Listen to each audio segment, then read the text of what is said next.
అన్న నమస్తే అన్న. కేటీఆర్ గారిని విచారణ పిలిపించడం ఎలా అనిపిస్తుంది అన్న?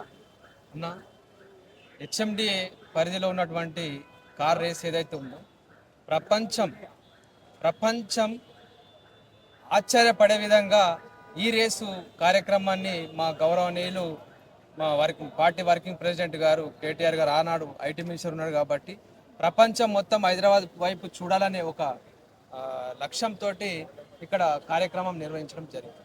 దీన్ని దీన్ని దీన్ని సాకుగా చూసుకొని అక్రమంగా మా కేటీఆర్ గారిని ఇవాళ విచారణకు రమ్మడం ఒక ఏమమైన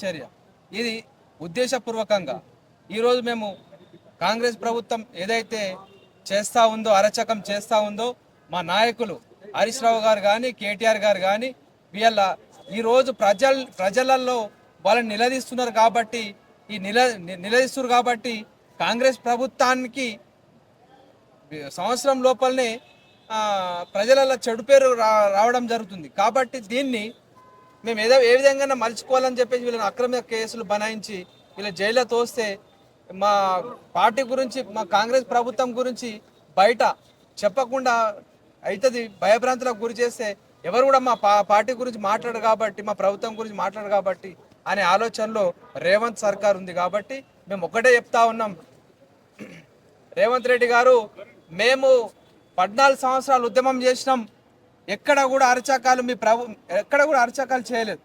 గత 2014 నుంచి 2023 వరకు మా ప్రభుత్వం 9.5 ఏళ్ళ ప్రభుత్వం లోపల మేము ఏ రోజు కూడా మిమ్మల్ని ఒక మాట కూడా మాట్లాడలేదు. మీ అరచకాలు మాకు తెలుసు, అయినప్పటికీ మేము ఒక్క పల్లెత్తు మాట కూడా మేము అనలేదు.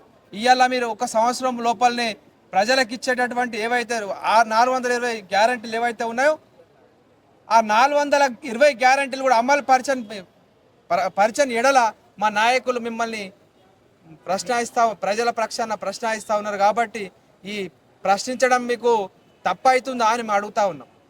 ఓకే, కేటీఆర్ గారు కూడా పూర్తిగా సహకరిస్తున్నారు విచారణకి. ఎలా అనిపిస్తుంది అది చూసినప్పుడు? ఒక నాయకుడిగా, ఒక పార్టీ అభిమానిగా. అవును, మేము ఒకటే అంటున్నాము, మా నాయకుడు మా కేసీఆర్ గారు ఆనాడు ఉద్యమంలో మమ్మల్ని మా నాయకుడు ఆ కేసీఆర్ గారు మమ్మల్ని అట్లా పెంచిండు, ఆ కుటుంబాన్ని అట్లా పెంచిండు. మేము అరచకాలు చేయలేదు, మేము ఎవరిని మోసం చేయలేదు. కాబట్టే మేము ఇలా ఈడీ విచారణకు మేము సానుకూలంగా స్పందిస్తా ఉన్నాం. ఓకే అండి, థ్యాంక్ యూ.